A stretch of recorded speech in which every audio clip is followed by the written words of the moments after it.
Audiobooks for Everyone presents A Christmas Carol by Charles Dickens. Preface. I have endeavored in this ghostly little book to raise the ghost of an idea, which shall not put my readers out of humor with themselves, with each other, with the season, or with me. May it haunt their houses pleasantly, and no one wish to lay it. Their faithful friend and servant, Charles Dickens. December, 1843. Stave 1.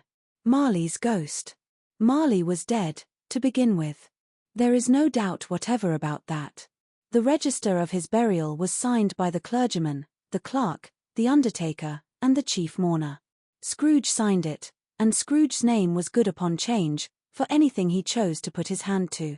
Old Marley was as dead as a doornail. Mind, I don't mean to say that I know, of my own knowledge, what there is particularly dead about a doornail. I might have been inclined, myself, to regard a coffin nail as the deadest piece of ironmongery in the trade. But the wisdom of our ancestors is in the simile, and my unhallowed hands shall not disturb it, or the country's done for. You will therefore permit me to repeat, emphatically, that Marley was as dead as a doornail. Scrooge knew he was dead. Of course he did. How could it be otherwise? Scrooge and he were partners for I don't know how many years. Scrooge was his sole executor, his sole administrator, his sole assign, his sole residuary legatee, his sole friend, and sole mourner.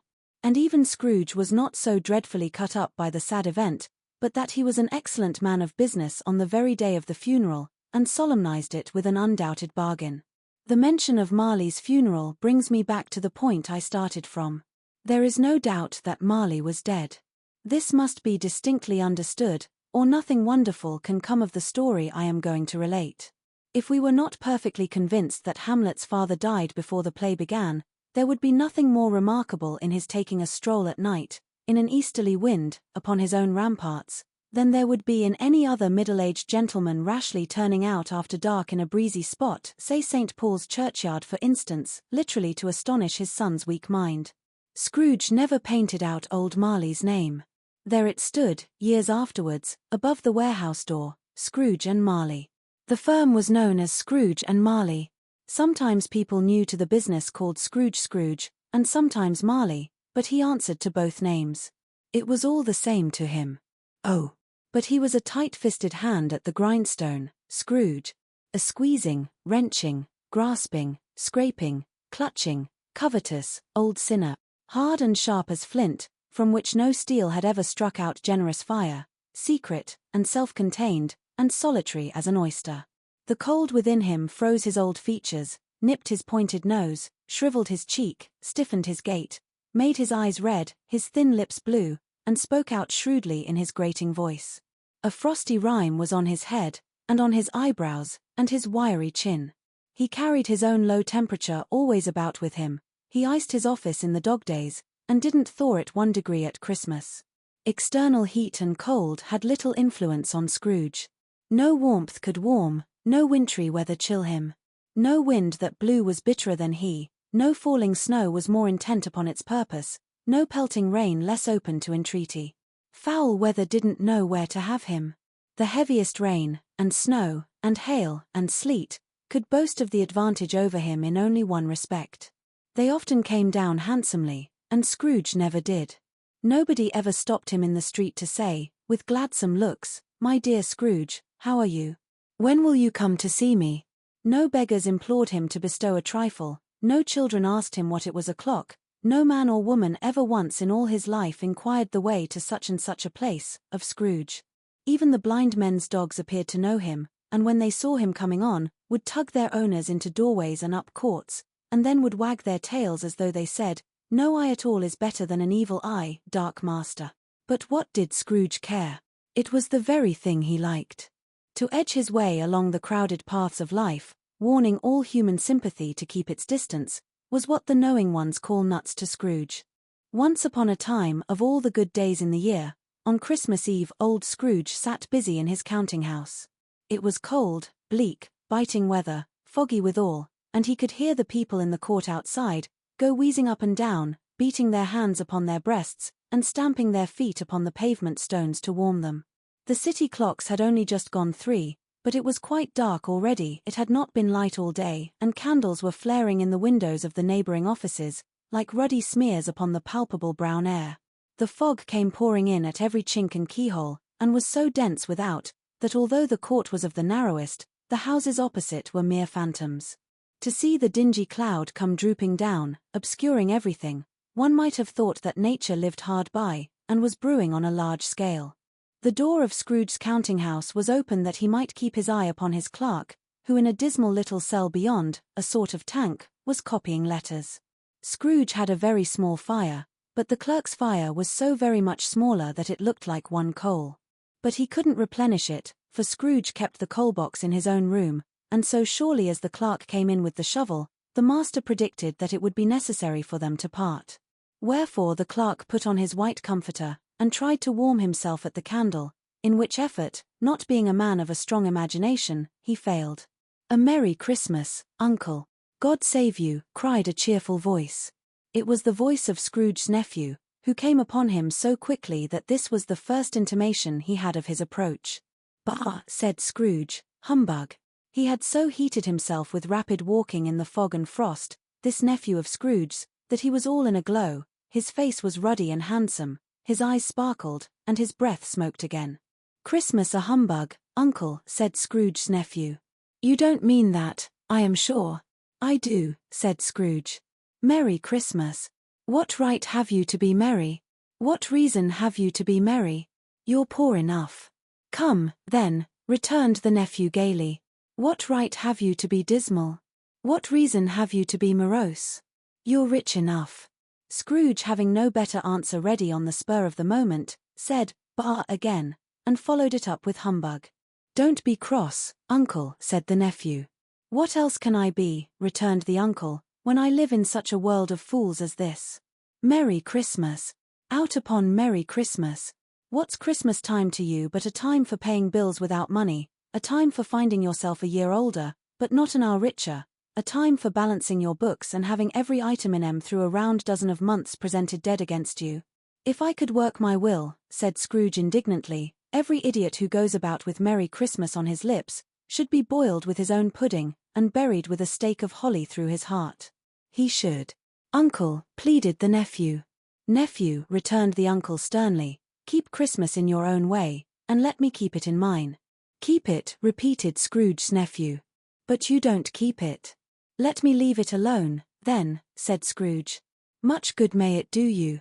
Much good it has ever done you. There are many things from which I might have derived good, by which I have not profited, I dare say," returned the nephew. "Christmas among the rest. But I am sure I have always thought of Christmas time, when it has come round, apart from the veneration due to its sacred name and origin, if anything belonging to it can be apart from that, as a good time. A kind, forgiving, charitable, pleasant time.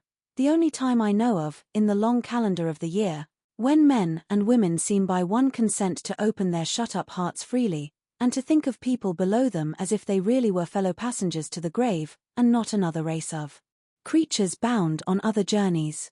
And therefore, Uncle, though it has never put a scrap of gold or silver in my pocket, I believe that it has done me good, and will do me good, and I say, God bless it."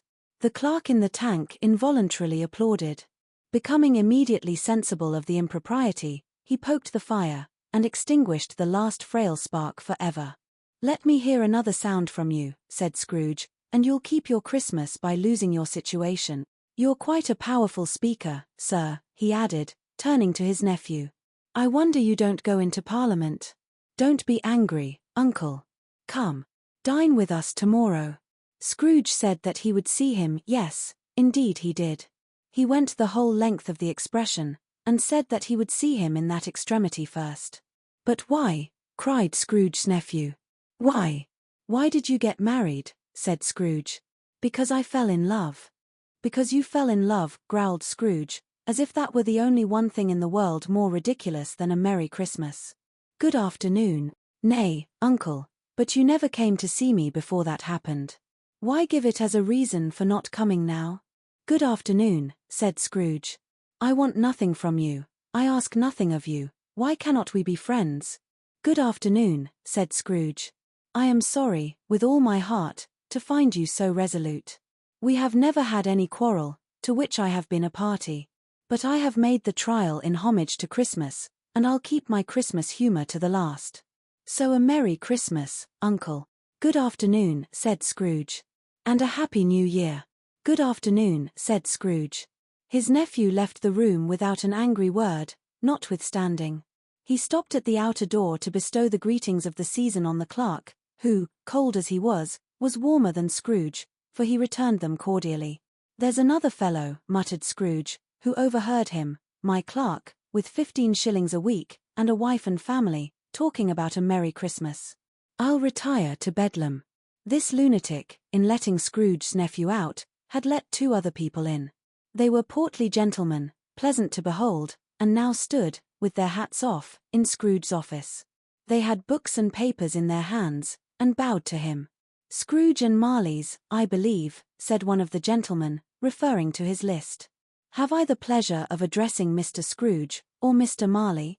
Mr. Marley has been dead these 7 years, Scrooge replied. He died 7 years ago, this very night. We have no doubt his liberality is well represented by his surviving partner, said the gentleman, presenting his credentials. It certainly was, for they had been 2 kindred spirits. At the ominous word liberality, Scrooge frowned, and shook his head, and handed the credentials back. At this festive season of the year, Mr. Scrooge, said the gentleman, taking up a pen, it is more than usually desirable that we should make some slight provision for the poor and destitute, who suffer greatly at the present time. Many thousands are in want of common necessaries, hundreds of thousands are in want of common comforts, sir. Are there no prisons? Asked Scrooge. Plenty of prisons, said the gentleman, laying down the pen again. And the union workhouses? Demanded Scrooge. Are they still in operation? They are. Still, returned the gentleman, I wish I could say they were not. The treadmill and the poor law are in full vigor, then, said Scrooge. Both very busy, sir. Oh. I was afraid, from what you said at first, that something had occurred to stop them in their useful course, said Scrooge. I'm very glad to hear it. Under the impression that they scarcely furnish Christian cheer of mind or body to the multitude, returned the gentleman, a few of us are endeavoring to raise a fund to buy the poor some meat and drink, and means of warmth. We choose this time, because it is a time, of all others, when want is keenly felt, and abundance rejoices. What shall I put you down for? Nothing. Scrooge replied. You wish to be anonymous? I wish to be left alone, said Scrooge. Since you ask me what I wish, gentlemen, that is my answer. I don't make merry myself at Christmas, and I can't afford to make idle people merry. I help to support the establishments I have mentioned, they cost enough, and those who are badly off must go there. Many can't go there, and many would rather die. If they would rather die, said Scrooge, they had better do it, and decrease the surplus population. Besides, excuse me, I don't know that. But you might know it, observed the gentleman. It's not my business, Scrooge returned. It's enough for a man to understand his own business, and not to interfere with other people's. Mine occupies me constantly. Good afternoon, gentlemen. Seeing clearly that it would be useless to pursue their point, the gentleman withdrew. Scrooge resumed his labors with an improved opinion of himself, and in a more facetious temper than was usual with him. Meanwhile the fog and darkness thickened so, that people ran about with flaring links, proffering their services to go before horses in carriages, and conduct them on their way. The ancient tower of a church, whose gruff old bell was always peeping slyly down at Scrooge out of a Gothic window in the wall, became invisible, and struck the hours and quarters in the clouds, with tremulous vibrations afterwards as if its teeth were chattering in its frozen head up there.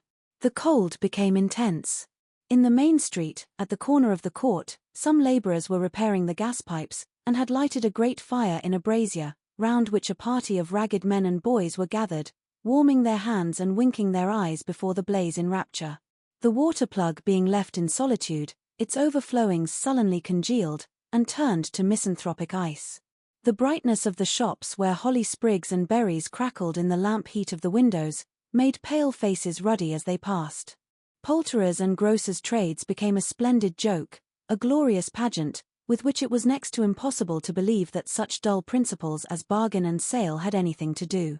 The Lord Mayor, in the stronghold of the mighty mansion house, gave orders to his 50 cooks and butlers to keep Christmas as a Lord Mayor's household should, and even the little tailor, whom he had fined 5 shillings on the previous Monday for being drunk and bloodthirsty in the streets, stirred up tomorrow's pudding in his garret, while his lean wife and the baby sallied out to buy the beef.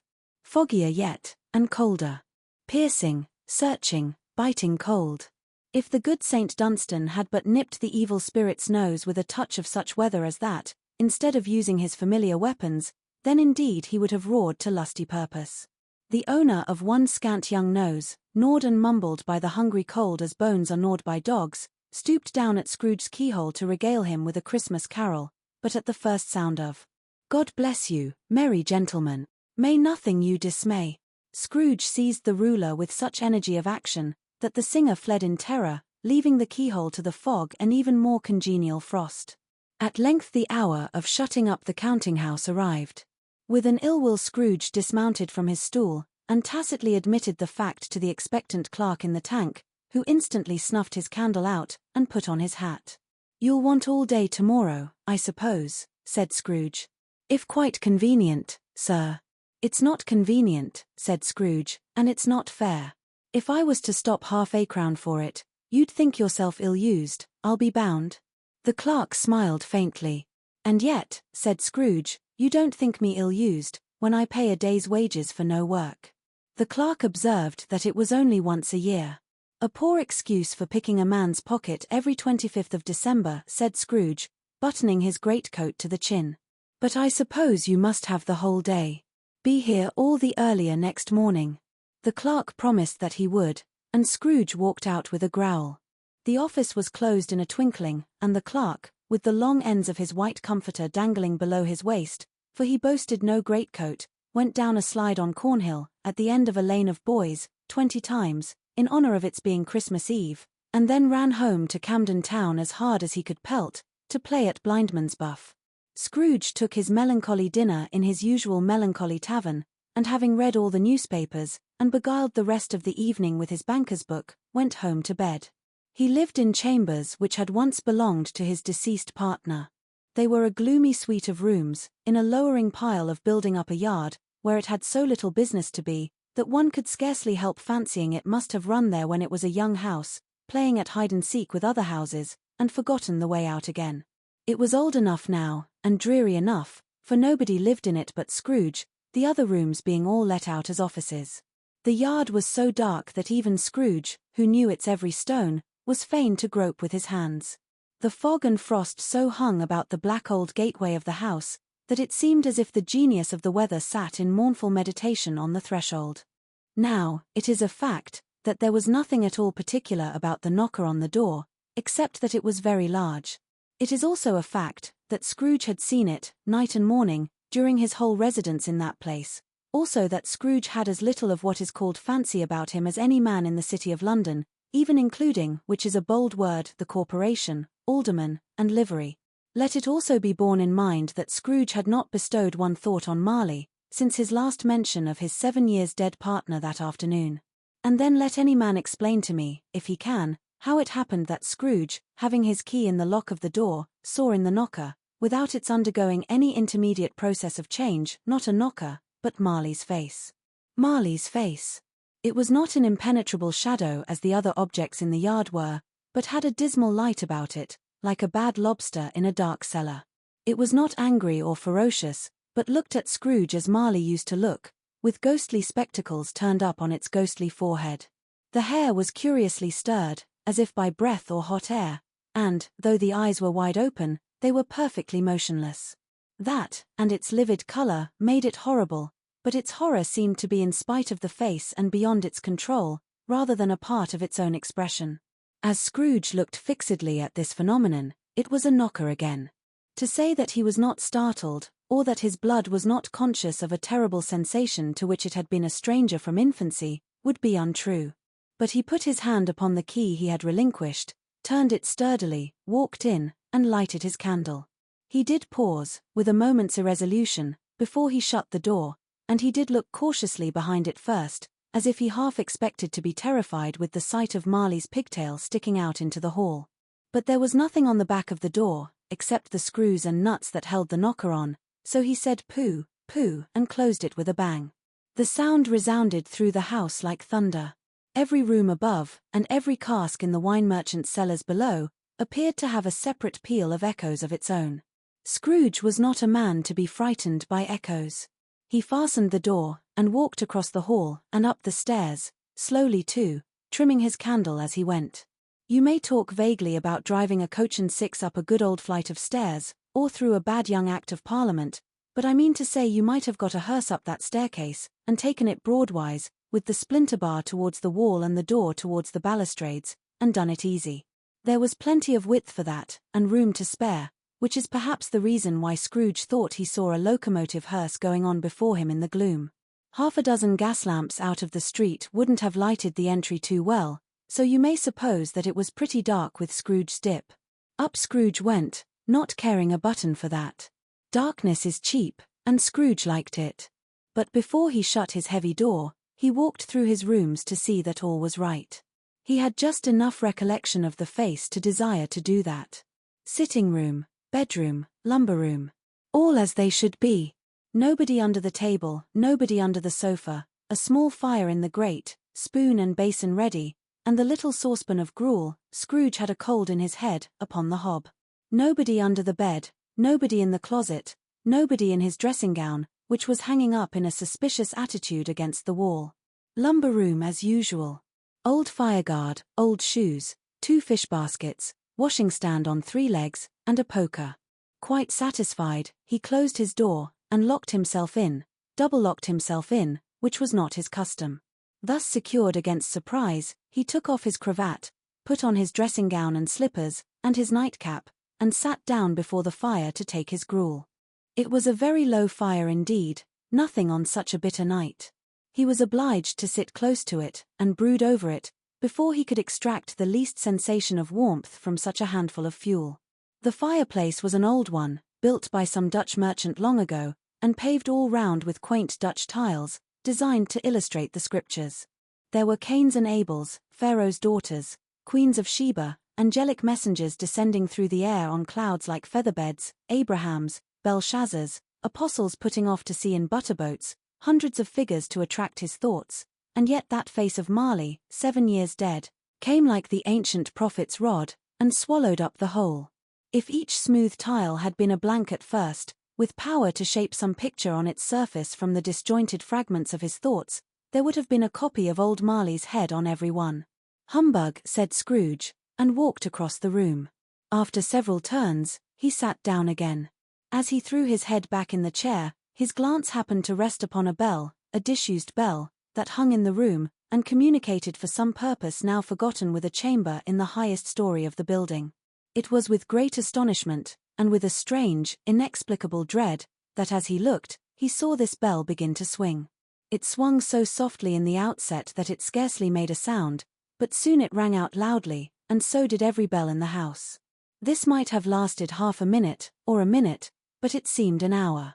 The bells ceased as they had begun, together. They were succeeded by a clanking noise, deep down below, as if some person were dragging a heavy chain over the casks in the wine merchant's cellar. Scrooge then remembered to have heard that ghosts in haunted houses were described as dragging chains. The cellar door flew open with a booming sound, and then he heard the noise much louder, on the floors below, then coming up the stairs, then coming straight towards his door. "It's humbug still," said Scrooge. "I won't believe it." His colour changed though, when, without a pause, it came on through the heavy door, and passed into the room before his eyes. Upon its coming in, the dying flame leaped up, as though it cried, "I know him, Marley's ghost," and fell again. Marley's ghost. The same face, the very same. Marley in his pigtail, usual waistcoat, tights and boots, the tassels on the latter bristling, like his pigtail, and his coat skirts, and the hair upon his head. The chain he drew was clasped about his middle. It was long, and wound about him like a tail, and it was made, for Scrooge observed it closely, of cash-boxes, keys, padlocks, ledgers, deeds, and heavy purses wrought in steel. His body was transparent, so that Scrooge, observing him, and looking through his waistcoat, could see the 2 buttons on his coat behind. Scrooge had often heard it said that Marley had no bowels, but he had never believed it until now. No, nor did he believe it even now. Though he looked the phantom through and saw it standing before him, though he felt the chilling influence of its death-cold eyes, and marked the very texture of the folded kerchief bound about its head and chin, which wrapper he had not observed before, he was still incredulous, and fought against his senses. "How now?" said Scrooge, caustic and cold as ever. "What do you want with me?" "Much." Marley's voice, no doubt about it. "Who are you?" "Ask me who I was." "Who were you then?" said Scrooge, raising his voice. "You're particular, for a shade." He was going to say to a shade, but substituted this, as more appropriate. "In life I was your partner, Jacob Marley." Can you sit down?" asked Scrooge, looking doubtfully at him. "I can." "Do it, then." Scrooge asked the question, because he didn't know whether a ghost so transparent might find himself in a condition to take a chair, and felt that in the event of its being impossible, it might involve the necessity of an embarrassing explanation. But the ghost sat down on the opposite side of the fireplace, as if he were quite used to it. "You don't believe in me," observed the ghost. "I don't," said Scrooge. "What evidence would you have of my reality beyond that of your senses?" "I don't know," said Scrooge. "Why do you doubt your senses?" "Because," said Scrooge, "a little thing affects them. A slight disorder of the stomach makes them cheats. You may be an undigested bit of beef, a blot of mustard, a crumb of cheese, a fragment of an underdone potato. There's more of gravy than of grave about you, whatever you are." Scrooge was not much in the habit of cracking jokes, nor did he feel, in his heart, by any means waggish then. The truth is, that he tried to be smart, as a means of distracting his own attention, and keeping down his terror, for the spectre's voice disturbed the very marrow in his bones. To sit, staring at those fixed glazed eyes, in silence for a moment, would play, Scrooge felt, the very deuce with him. There was something very awful, too, in the spectre's being provided with an infernal atmosphere of its own. Scrooge could not feel it himself, but this was clearly the case, for though the ghost sat perfectly motionless, its hair, and skirts, and tassels, were still agitated as by the hot vapor from an oven. "You see this toothpick," said Scrooge, returning quickly to the charge, for the reason just assigned, and wishing, though it were only for a second, to divert the vision's stony gaze from himself. "I do," replied the ghost. "You are not looking at it," said Scrooge. "But I see it," said the ghost, notwithstanding. "Well," returned Scrooge, "I have but to swallow this, and be for the rest of my days persecuted by a legion of goblins, all of my own creation. Humbug, I tell you. Humbug." At this the spirit raised a frightful cry, and shook its chain with such a dismal and appalling noise, that Scrooge held on tight to his chair, to save himself from falling in a swoon. But how much greater was his horror, when the phantom, taking off the bandage round its head, as if it were too warm to wear indoors, its lower jaw dropped down upon its breast. Scrooge fell upon his knees, and clasped his hands before his face. "Mercy," he said. "Dreadful apparition, why do you trouble me?" "Man of the worldly mind," replied the ghost, "do you believe in me or not?" "I do," said Scrooge. "I must. But why do spirits walk the earth, and why do they come to me?" "It is required of every man," the ghost returned, "that the spirit within him should walk abroad among his fellowmen, and travel far and wide, and if that spirit goes not forth in life, it is condemned to do so after death. It is doomed to wander through the world, oh, woe is me, and witness what it cannot share, but might have shared on earth, and turn to happiness." Again the spectre raised a cry, and shook its chain and wrung its shadowy hands. "You are fettered," said Scrooge, trembling. "Tell me why." "I wear the chain I forged in life," replied the ghost. "I made it link by link, and yard by yard. I girded it on of my own free will, and of my own free will I wore it." "Is its pattern strange to you?" Scrooge trembled more and more. "Or would you know," pursued the ghost, "the weight and length of the strong coil you bear yourself? It was full as heavy and as long as this, 7 Christmas Eves ago. You have labored on it, since. It is a ponderous chain." Scrooge glanced about him on the floor, in the expectation of finding himself surrounded by some 50 or 60 fathoms of iron cable, but he could see nothing. "Jacob," he said, imploringly. "Old Jacob Marley, tell me more. Speak comfort to me, Jacob." "I have none to give," the ghost replied. "It comes from other regions, Ebenezer Scrooge, and is conveyed by other ministers, to other kinds of men. Nor can I tell you what I would. A very little more is all permitted to me. I cannot rest, I cannot stay, I cannot linger anywhere. My spirit never walked beyond our counting-house, mark me, in life my spirit never roved beyond the narrow limits of our money-changing hole, and weary journeys lie before me. It was a habit with Scrooge, whenever he became thoughtful, to put his hands in his breeches pockets. Pondering on what the ghost had said, he did so now, but without lifting up his eyes, or getting off his knees. You must have been very slow about it, Jacob, Scrooge observed, in a businesslike manner, though with humility and deference. Slow, the ghost repeated. 7 years dead, mused Scrooge. And travelling all the time. The whole time, said the ghost. No rest, no peace. Incessant torture of remorse. You travel fast, said Scrooge. On the wings of the wind, replied the ghost. You might have got over a great quantity of ground in 7 years, said Scrooge.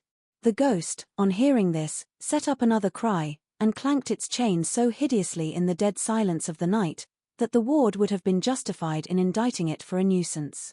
Oh! Captive, bound, and double-ironed, cried the phantom, not to know, that ages of incessant labour by immortal creatures, for this earth must pass into eternity before the good of which it is susceptible is all developed. Not to know that any Christian spirit working kindly in its little sphere, whatever it may be, will find its mortal life too short for its vast means of usefulness. Not to know that no space of regret can make amends for one life's opportunity misuse. Yet such was I. Oh, such was I. But you were always a good man of business, Jacob, faltered Scrooge, who now began to apply this to himself. Business, cried the ghost, wringing its hands again. Mankind was my business. The common welfare was my business. Charity, mercy, forbearance, and benevolence, were, all, my business. The dealings of my trade were but a drop of water in the comprehensive ocean of my business. It held up its chain at arm's length, as if that were the cause of all its unavailing grief, and flung it heavily upon the ground again. At this time of the rolling year, the spectre said, I suffer most. Why did I walk through crowds of fellow beings with my eyes turned down, and never raise them to that blessed star which led the wise men to a poor abode? Were there no poor homes to which its light would have conducted me? Scrooge was very much dismayed to hear the spectre going on at this rate, and began to quake exceedingly. Hear me, cried the ghost. My time is nearly gone. I will, said Scrooge. But don't be hard upon me, don't be flowery, Jacob. Pray. How it is that I appear before you in a shape that you can see, I may not tell. I have sat invisible beside you many and many a day. It was not an agreeable idea. Scrooge shivered, and wiped the perspiration from his brow. That is no light part of my penance, pursued the ghost. I am here tonight to warn you, that you have yet a chance and hope of escaping my fate. A chance and hope of my procuring, Ebenezer. You were always a good friend to me, said Scrooge. Thank you. You will be haunted, resumed the ghost, by 3 spirits. Scrooge's countenance fell almost as low as the ghost's had done. Is that the chance and hope you mentioned, Jacob? He demanded, in a faltering voice. It is. I think I'd rather not, said Scrooge. Without their visits, said the ghost, you cannot hope to shun the path I tread. Expect the first tomorrow, when the bell tolls 1. Couldn't I take 'em all at once, and have it over, Jacob? Hinted Scrooge. Expect the second on the next night at the same hour. The third upon the next night when the last stroke of 12 has ceased to vibrate. Look to see me no more, and look that, for your own sake, you remember what has passed between us. When it had said these words, the spectre took its wrapper from the table, and bound it round its head, as before. Scrooge knew this, by the smart sound its teeth made, when the jaws were brought together by the bandage. He ventured to raise his eyes again, and found his supernatural visitor confronting him in an erect attitude, with its chain wound over and about its arm. The apparition walked backward from him, and at every step it took, the window raised itself a little, so that when the spectre reached it, it was wide open. It beckoned Scrooge to approach, which he did. When they were within 2 paces of each other, Marley's ghost held up its hand, warning him to come no nearer. Scrooge stopped. Not so much in obedience, as in surprise and fear, for on the raising of the hand, he became sensible of confused noises in the air, incoherent sounds of lamentation and regret, wailings inexpressibly sorrowful and self-accusatory. The spectre, after listening for a moment, joined in the mournful dirge, and floated out upon the bleak, dark night. Scrooge followed to the window, desperate in his curiosity. He looked out. The air was filled with phantoms, wandering hither and thither in restless haste, and moaning as they went. Every one of them wore chains like Marley's ghost. Some few, they might be guilty governments, were linked together, none were free. Many had been personally known to Scrooge in their lives. He had been quite familiar with one old ghost, in a white waistcoat, with a monstrous iron safe attached to its ankle, who cried piteously at being unable to assist a wretched woman with an infant, whom it saw below, upon a doorstep. The misery with them all was, clearly, that they sought to interfere, for good, in human matters, and had lost the power forever. Whether these creatures faded into mist, or mist enshrouded them, he could not tell. But they and their spirit voices faded together, and the night became as it had been when he walked home. Scrooge closed the window, and examined the door by which the ghost had entered. It was double-locked, as he had locked it with his own hands, and the bolts were undisturbed. He tried to say humbug, but stopped at the first syllable. And being, from the emotion he had undergone, or the fatigues of the day, or his glimpse of the invisible world, or the dull conversation of the ghost, or the lateness of the hour, much in need of repose, went straight to bed, without undressing, and fell asleep upon the instant.